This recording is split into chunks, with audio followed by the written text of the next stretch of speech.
Salut à tous et bienvenue sur Matière Grise. Aujourd'hui, nous allons voir 15 astuces psychologiques que vous devez savoir. Ces astuces psychologiques ont été perfectionnées avec le temps à travers leur utilisation.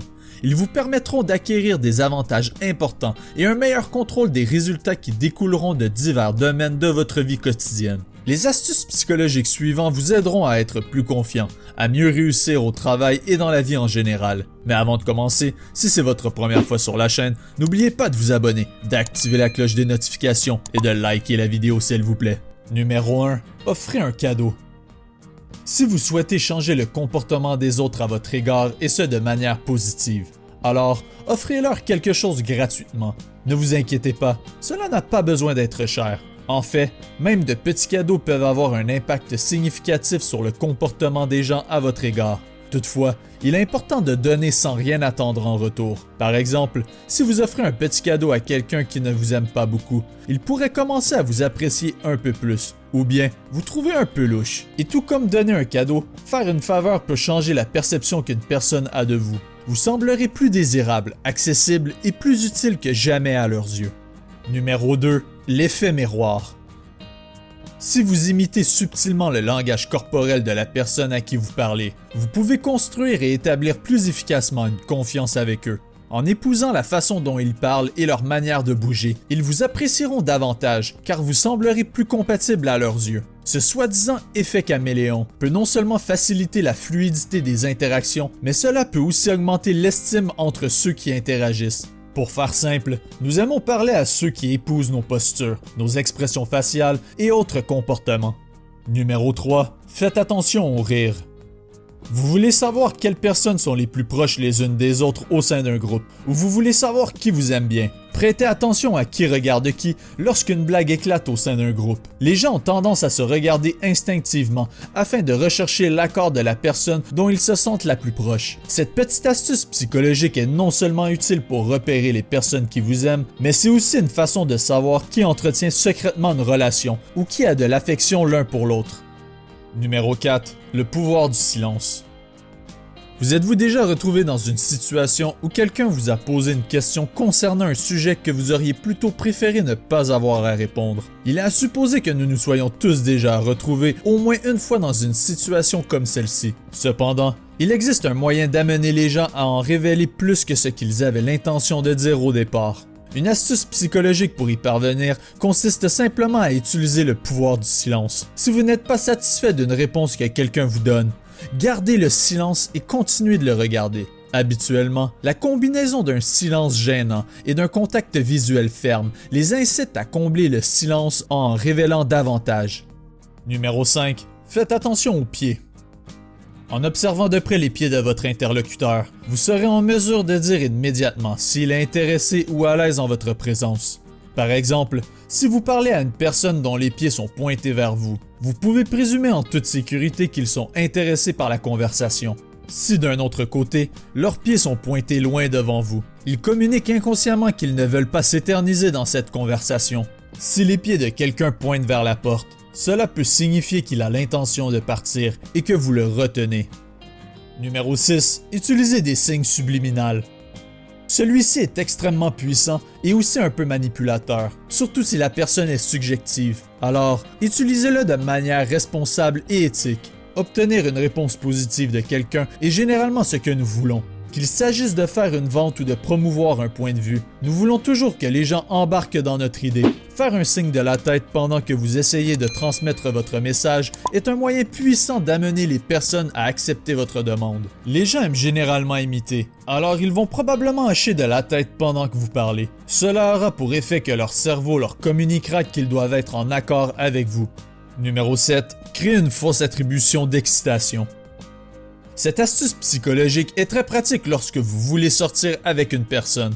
La prochaine fois que vous irez à un rendez-vous avec quelqu'un, assurez-vous que cela implique un peu d'adrénaline. Amenez-les dans un endroit excitant à en faire battre les cœurs. Par exemple, faites un tour de montagne russe ou allez regarder un film d'horreur. Fondamentalement, toute activité qui implique de l'adrénaline trompera psychologiquement le cerveau de la personne qui vous accompagne en leur faisant penser que leur excitation vous est attribuée plutôt qu'à l'activité. Numéro 8. Passez à côté d'un agresseur. Nous avons tous été dans des situations où tout d'un coup, la conversation commence à s'intensifier. À moins que vous n'aimiez le drame, je vous suggère d'éviter ces situations. Vous avez peut-être le meilleur argument au monde, mais généralement, les gens sont irrités lorsqu'ils sentent qu'ils ont tort. Donc chaque fois que vous sentez qu'une dispute que vous avez créée est sur le point d'éclater, asseyez-vous ou tenez-vous à côté d'une autre personne. Vous ne semblerez plus être une menace et ils finiront par se calmer. Numéro 9. Utilisez la voix passive. Dans la rédaction de recherche, la voix passive peut être moche et inappropriée. Mais dans l'interaction sociale, parler à la forme passive peut aider à maintenir la cohésion et le rapport entre les gens. Ainsi, au lieu de dire « Vous m'avez pas envoyé le livre », dites « Le livre n'était pas expédié ». Remarquez la différence entre les deux phrases. Dans le premier cas, cela sonne comme un blâme contre la personne, tandis que dans le second cas, l'intonation se concentre sur l'objet qui est le livre. En utilisant la voix passive, vous pouvez facilement éviter la confrontation et les conflits. Numéro 10. Offrez un choix. Chaque fois que vous voulez que quelqu'un prenne une décision qui abonde dans votre sens, donnez-lui un choix qui met en valeur votre décision. Par exemple, si vous voulez que les enfants fassent quelque chose, ne leur demandez pas s'ils le souhaitent, car fort probablement, ils n'auront juste pas envie de le faire. Au lieu de demander « Voulez-vous des légumes ?», donnez-leur le choix, simplement en disant « Voulez-vous du brocoli ou préférez-vous certaines de ces délicieuses carottes miniatures ?» Les enfants auront l'impression d'avoir beaucoup de contrôle en étant autorisés à choisir, même si vous avez déjà pris la décision à leur place. Non seulement cette petite astuce futée fonctionne avec les enfants, mais cela vous aidera également dans votre façon d'obtenir des choses avec les adultes. Votre serveur vous le fait tout le temps. Numéro 11. Faire répéter les blagues aux autres.